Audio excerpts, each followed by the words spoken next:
IVM. TFG Football is an IVM production, and you can also check out their other awesome shows like Geek Fruit with fellow and television geeks Tejas, Jishnu and Dinkar as they discuss the world of science fiction and nerd culture. You're listening to TFG Football. Welcome to a new episode of the TFG Indian Football Podcast, and I'm your host Suju Matthew, and I have Kevin joining me in the studio and Chiranjeev joining us by a phone call. Now today, yesterday was another day, like one of the rare days that we had no action of football in Indian football in ISL and I League. Nothing. There was like free day. People could chill and come back and resume themselves from tonight, because we have a game tonight between Mumbai City versus Jamshedpur FC. Now we'll be looking at that, and probably we'll also touch upon tomorrow's 5:30 p.m. kickoff, which also looks interesting because I League has always looked interesting, right? Now talking about Mumbai City and Jamshedpur, even that looks interesting. The reason why I'm saying that is because now both the teams, Jamshedpur has placed at 5th and Mumbai City 6th, and whoever wins tonight will go above Goa and sit in the 4th place.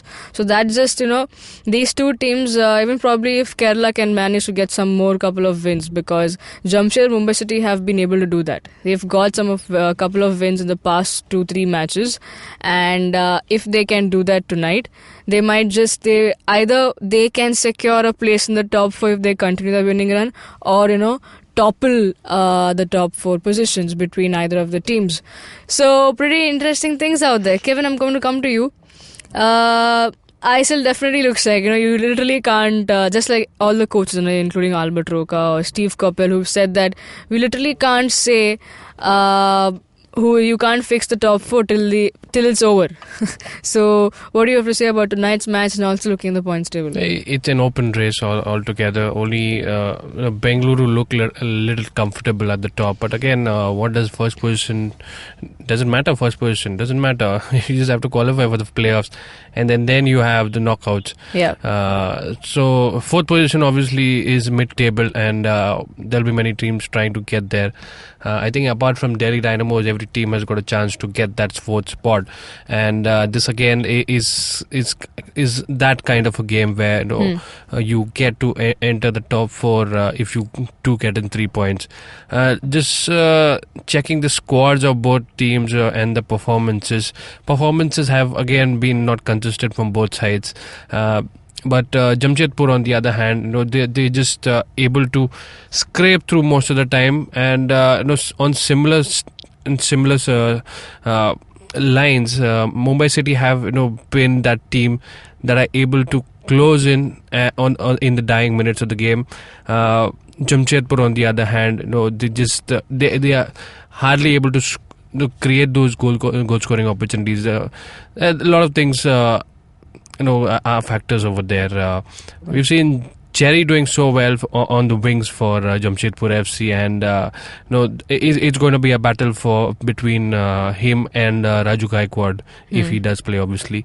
And we've seen Jerry drift between both flanks, and that'll be interesting to see who's pairing up with him on the other flank. So Wellington Priory, who's been appointed recently into the squad, this sort of a combination does work well.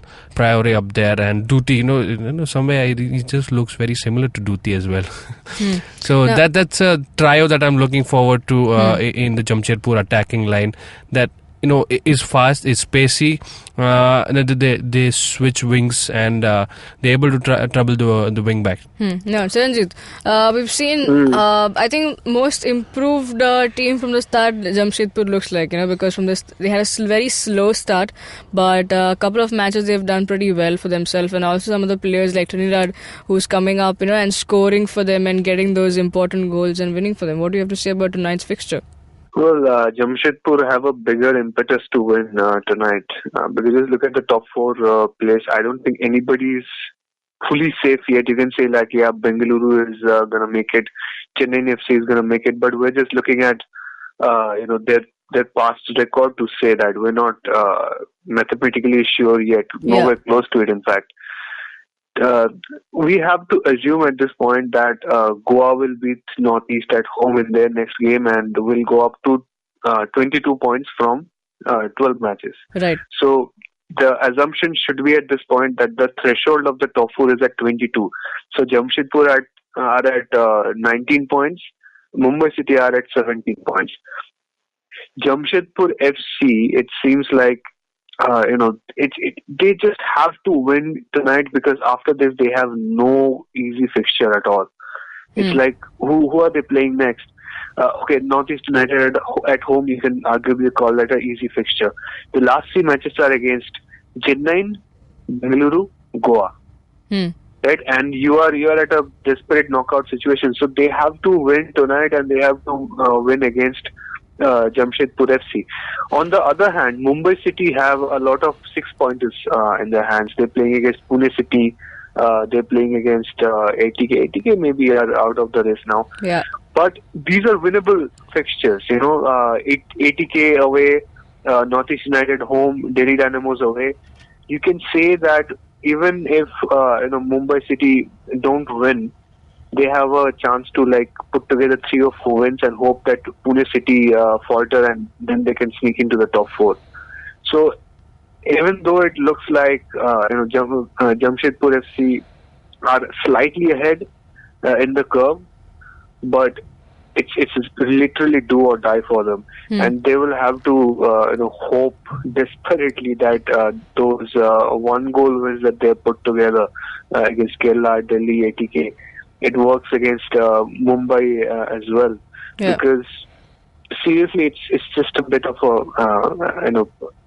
you have to say that they have won their last few games. They are sneaking out those pointers. But they've beaten Kerala, they've beaten Delhi, they've beaten ATK.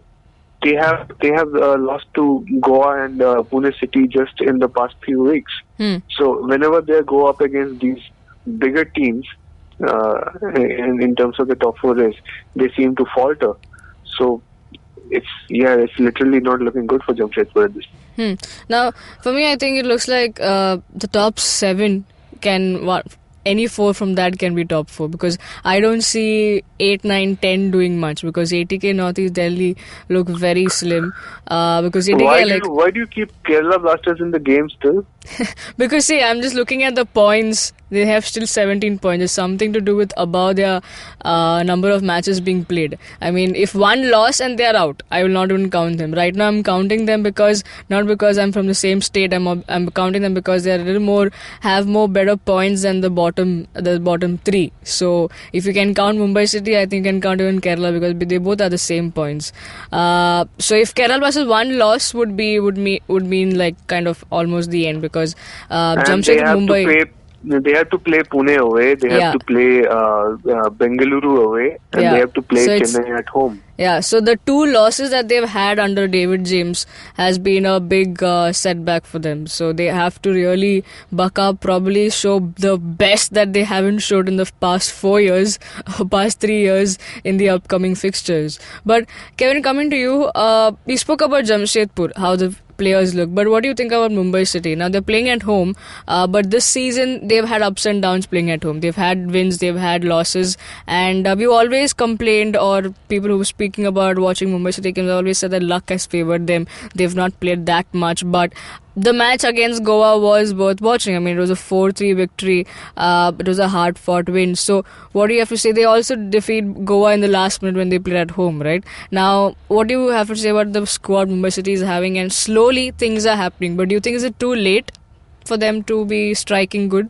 Just by virtue of an overall season for Mumbai City, it's not been something that they've been consistent in. Right. So right from the start, we always been we're looking at the defense, but it's been shaky. Apart from Goyan's performances, we've not seen a strong performer in the back line there. Yeah. So it's always been helpful from the midfield defense, the defensive midfield area where Jerson Vieira plays, where players like Senaj is there, and there's and Emania especially. He's one of the players who's not been he's started every match. Right. So that really tells you how important he is in that central midfield position. So the defense has been okay, but the reliability on Balwant Singh is what they've always hoped for. Right. So you want to get the goals from your the best known striker who's played a lot of games. So Everton Santos is another player who's in that expectations from Mumbai City type player. So combining them both has been effective. Leo Costa was missing for a long time, but for me, Emania is the vital, pivotal. Yeah, he's the key man for Mumbai City, and his performances actually lead to a lot of possession-based gameplay. And then you had sprinters like Balwant Singh and both the Santoses, the Thiago and the Everton Santoses. Yeah. So the forward line, for me, is being dependent on the midfield. Too much. Yeah. Okay, fair points then. Acharanji, how many goals do you see in this fixture? Not many. It should, by my books, come as a 1-0 win to Mumbai City. Okay. If that goes well, we can say that the top 4 race has finally actually opened up properly. Okay. 13 games, 20 points for Mumbai City. Now they can give a chase to Goa. Right. Or even beat Pune and try to topple them. So yeah, that will be interesting. I wanna see a really interesting goal from Balwant Singh. Actually, I have seen good finishes from him so far, but I want to see a solo goal. Maybe he drops a little down and retrieves the ball and runs up and beats the Jamshedpur FC defense. That would be something for the highlight reel of his career if he manages to do that against this Jamshedpur defense. Yeah, Anas and Tiri out there, if I'm not wrong, and going and then surpassing the Spider-Man. Mikey behind him. Mikey 3 feet behind him, just trying to catch up and not making it. So I just that'll be interesting. Yeah, I mean, it'll be killer actually. I just visualized it in my head at the moment. Kevin, how many goals do you see? This looks like a Jamshedpur FC win or a draw. I don't see Mumbai City winning this. Okay. Contradicting points there. We'll see what happens. That's actually a very interesting point made by Kevin here, because you didn't have to remind me. No, you were searching for, you were looking for a name. So I said, okay, I think it's Kevin you're looking for. Yeah, I completely forgot the name of Kevin. That's what happened. So, what happened was that Mumbai City were playing Jamshedpur FC away. And that was a very interesting and must-win match for Mumbai City, I must say. And that turned out to be a goal-fest 2-2 draw. You might expect a similar thing here. I just think even that game, Jamshedpur FC got a little bit lucky, and this being Mumbai City's home, they should really take it that extra step. It seems like that game, and then they played Kerala Blasters at home. Those two were must-win games for Mumbai City, and they messed both of them up. And this is their last chance to correct that mistake. So I don't think they will let this go. Okay then, well, things look good and let's see what happens. It's the match tonight at 8 p.m. kickoff. You can follow the TFG Football Twitter handle for all the live updates. Now, we slip into a short break, and on the other side, we'll be talking about a lot of Minerva because they are taking the points table and I-League on a storm. So we have to talk about them as they play a game tomorrow against Churchill Brothers. So we'll talk about that and a bit more on match fixing because, Minerva has been a lot of the eye candy of a lot of bookies these days. So we'll talk about that and more on the other side. Hi, I'm Amit Verma, the host of the weekly podcast The Seen and the Unseen. In my show, I examine the seen effects and the unintended consequences of public policy and private action. I show how policies meant to help the poor often end up hurting the poor. I've done episodes so far on demonetization, GST, surgical strikes, immigration and MRP. And I will continue my forensic assault on the truth in the weeks to come. Catch the show every Monday on the IVM Podcast app or any other podcasting app that you prefer. Or visit seenunseen.in for all the latest updates. Welcome back, and here we have talking about Minerva versus Churchill Brothers. Before that, now we did speak about, and we had a lot of hullabaloo about this. We also had the man talking to us about the whole thing. I'm talking about Ranjit Bajaj. He talks to a lot of people also on Twitter, but he gave an exclusive interview to us relating to and giving us the whole thing about what happened with the match fixing, where two of his players were approached via social media, but later on now he again took to social media saying that another 5 players, 3 players were approached and 5 players were approached, and a total of 7 players now that have been approached of Minerva Punjab. Chiranjit. That was as of few days ago. Yeah, exactly. So who knows? Yesterday there was no action on the pitch. There may have been like phones ringing off the hook for all the Minerva Punjab. Yeah, especially after the East Bengal performance. You never know, right? So it's crazy. But Chiranjit, what do you make of this? It's not the first time that we've been arrived at this situation, but yes, it's the first time, like we mentioned in the past, that top division club owner has come out and said about this. So what do you have to make of this? Yeah, we spoke about this before, but I wanted to revisit this. Something's not right. Something's very fishy about this matter, because if you are a serious bookie, you're actually trying to fix a match, and you contact 2 people, in a team, and it goes public, and now there's an active investigation about the matter. Do you go around and contact 5 more players? That would be the dumbest thing to do. Yeah. If you are, I'm just playing devil's advocate here. If you are an actual bookie, that is literally the most stupid thing you can do, is to, chase a team when there's an active investigation about it. Is somebody trying to troll Minerva Punjab players here? Again, I don't know anything about this matter, but it just defies minimum intelligence to just keep trying to fix a match in a team that has gone public about that attempt. Right. It's not going to work. It's not actually going to work. If somebody's still trying to get some Minerva Punjab players to fix a match, idiot. You're not getting anything done. But maybe this is a tactic from some nefarious elements who want to distract the Minerva Punjab players.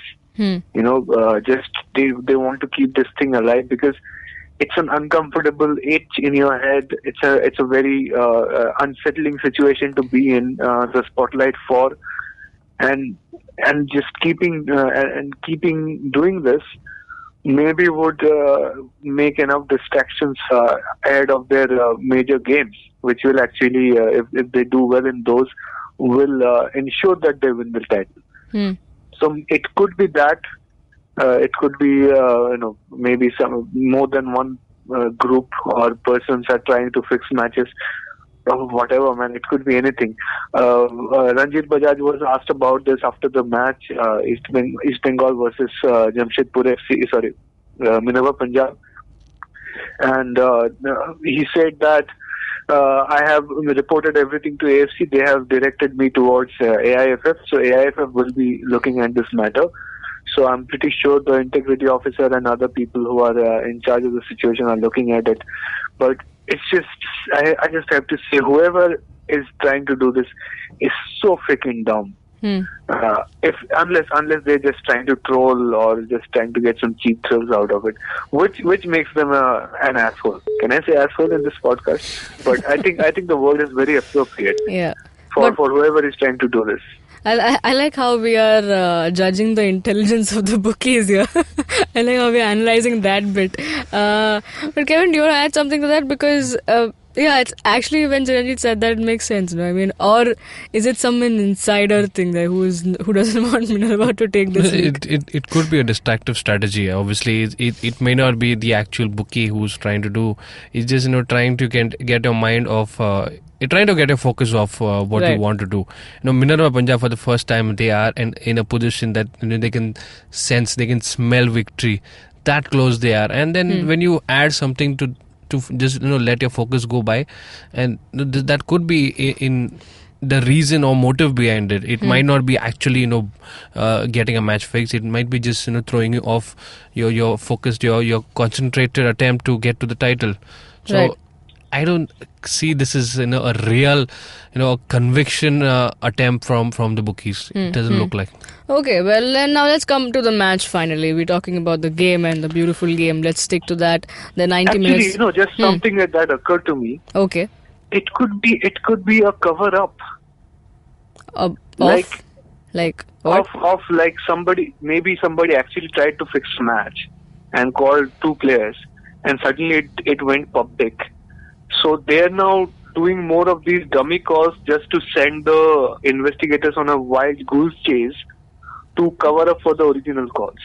It could be that also. Okay. Again, none of this is a learned discussion, but this is Yeah, so- I'm just thinking freely. Yeah, I think, I mean, and let's just- it could be that. Yeah, I mean, this are all too technical stuff. So I think before we need to think a lot before we comment such things. So I think let's leave it to that, and we'll get you more updates on this. We'll see for what exactly happens, and hopefully it's solved.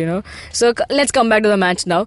Minerva are taking on Churchill Brothers, away fixture for them once again. Now they are sitting very comfortably on top with 26 points. Meanwhile, Churchill are on the bottom place with 10 points. So it's the table toppers versus the bottom table place. Now, Kevin, what do you see here? I mean, if Minerva can, give in a surprise to Bagan away and East Bengal away, what do you have to say about when they play Churchill away?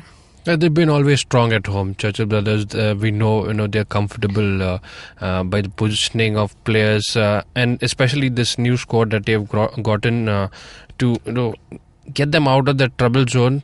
It has been working apart from the last game. I think the luck did not favor them. Else it would have been a 1-1 against the Neroka. Right. That being said, looking at the squad over here, obviously we've seen a lot of changes. Now the team that is playing prior to these signings have seen a lot of rotation. They've seen players get in being introduced in the second half. And the foreigners especially are being more dependent on, and we know Churchill Brothers and have got a good long history of having the best of foreigners. So this game again will be dependent on how the foreigners do get their act together. Uttam Rai and there's Israel Guru. These players have been they've caught my eye, and their performances have been good, but Uttam Rai, for some reason has been missed out for a couple of games. So Kurung in the last game had such a good opportunity, and that strike was so sweet from outside the box. This is the kind of action that we will see tomorrow as well. Okay. And Minerva Punjab have that ability to get themselves back into the defensive positions. It's mainly because of the wingers, especially William and Chencho, dropping back into the back line, into the hole between your wing backs and the central midfielders. It translates automatically from a 4-man midfield. It becomes a 4-man defense. It becomes a 6-man defense. So it's the ability of the players to drop off at the back and then again getting into the counter attacks with pacey wing backs like Ambekar. And we've seen some changes happening in Minerva as well. Ambekar was introduced late in the second half. Yeah, and he also came close to scoring the winner. Yeah, that's smart coaching, I would say. And Altamas Syed has been introduced recently. He's not been seen in the first half of the season. So it's all those things going on in Minerva. What if you try a new combination? Will it backfire? But I think they're taking small risks and it's working for them. Chiranjit, what is your take on the match? Well, it was a little bit of a bad luck that got Churchill the loss against Neroka. And it was a little bit of a good luck that got Minerva Punjab a draw against East Bengal. Katsumi missing the penalty and everything. Look, one thing that we observed was that what wrong you can do.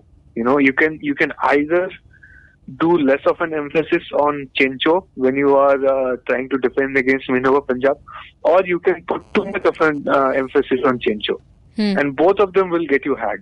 They started with Eduardo was there, obviously. Kumar was there.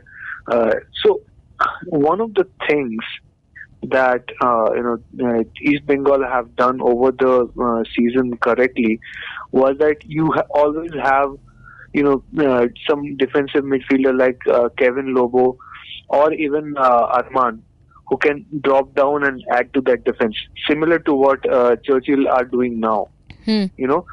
Against Minerva Punjab at home, is so often played a higher line, which often got some Minerva Punjab players caught offside. I think at one time I saw Gagandeep get caught offside about 30 yards out because the line was so high.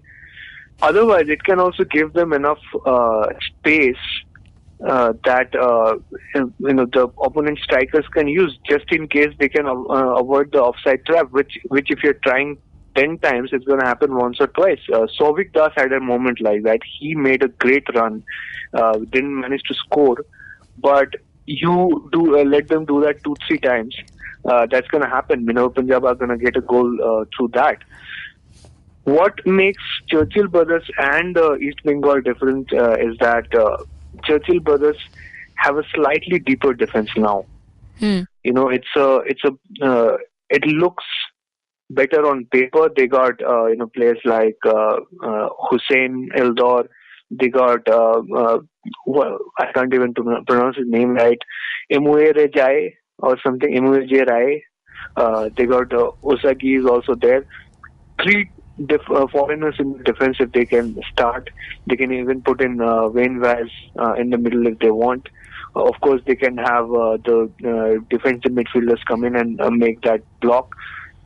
This is a defense that can put 2 people on change of gears and still cover the rest of the pitch comfortably.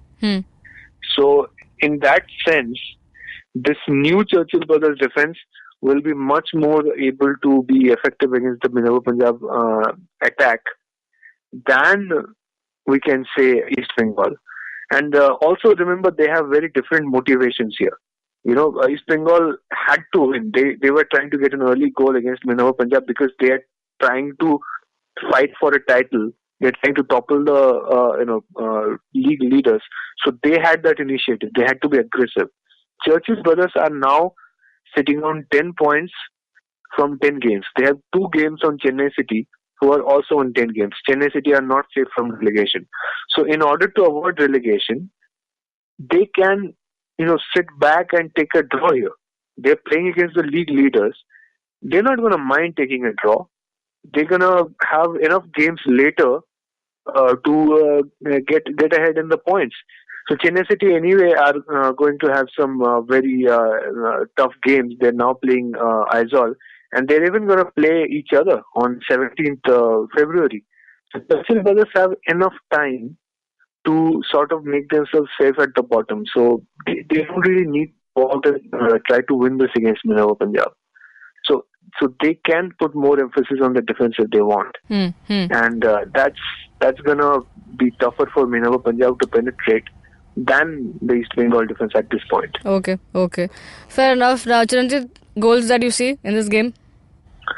Maybe a 1-1. Okay. Kevin? I see a Churchill win. Okay. 2-1 or probably a 1-0.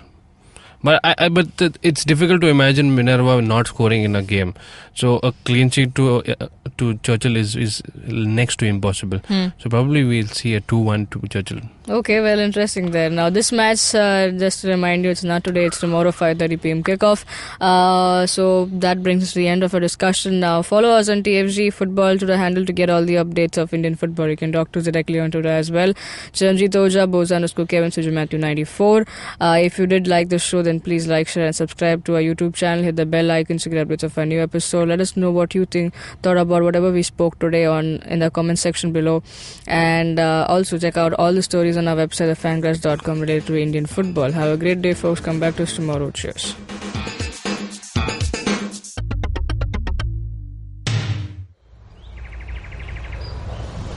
He bends down to test the warm water for his bath. He comes here to quench his thirst for a hot shower and some podcasts. You can witness how he enjoys having other people talk about cool stuff in his bathroom. Indeed, it helps him with his loneliness. You can find more of his species on ivmpodcast.com, your one-stop destination where you can check out the coolest Indian podcasts.